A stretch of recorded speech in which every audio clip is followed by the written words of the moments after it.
Coming back into the States, there wasn't a whole lot of support left for me. I took basically what I had saved up from racing in Canada, and I still have some great sponsors helping me out from, racing as a privateer in Supercross and coming into motocross. Some great core people from Michigan and SKDA really stepping up to help get me the coverage that you get from a factory team, and with the bikes making everything look great. So they really do take care of the people trying to make it. I spent the past few years racing for Kawasaki Canada. 2020 I won the championship, the Triple Crown Championship, and then 2021 I was the runner-up. I had a really good time racing up there. I think the time just kind of ran its course though. I had fun and everything went good.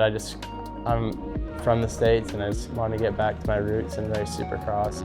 In a sense, I was racing in Canada because of the money. It wasn't so much because, I wanted to be more, it is fun to go race for wins, but also it's like I'm 26 now, so I have a lot of bills to pay too. It's like I'm doing adult stuff with insurance and rent and taxes and all the extra. So there comes a certain point where you need to, come to face with reality and be like, all right, I need to be making some consistent money here. I ended up getting shoulder surgery September 24th last year. Had a lot of dislocations on my right side, so I got my labrum tightened up.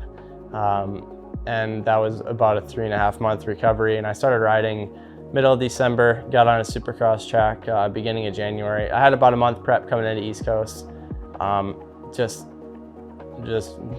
pretty much winged it completely. I was living at Club MX and had some great Supercross tracks to ride and great people to surround myself with Phil Nicoletti. He's always kind of been my mentor with riding and training, and it kind of just tried to latch on to him and whatever the boys were doing. I was for sure behind coming into it, but I feel like as the season moved on, I progressed and was more of a contender.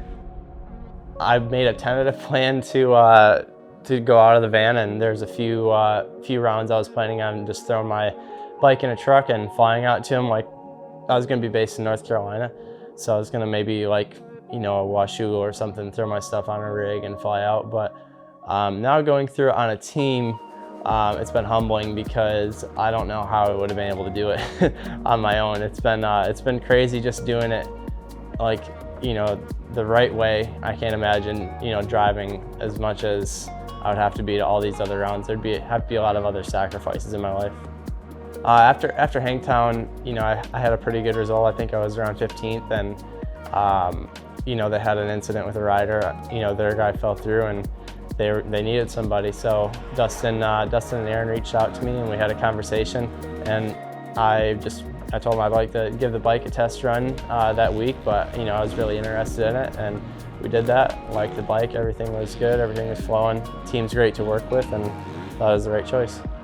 After my surgery, I made a choice. I kind of looked at the trajectory of my career, and I haven't taken a downward year since I started.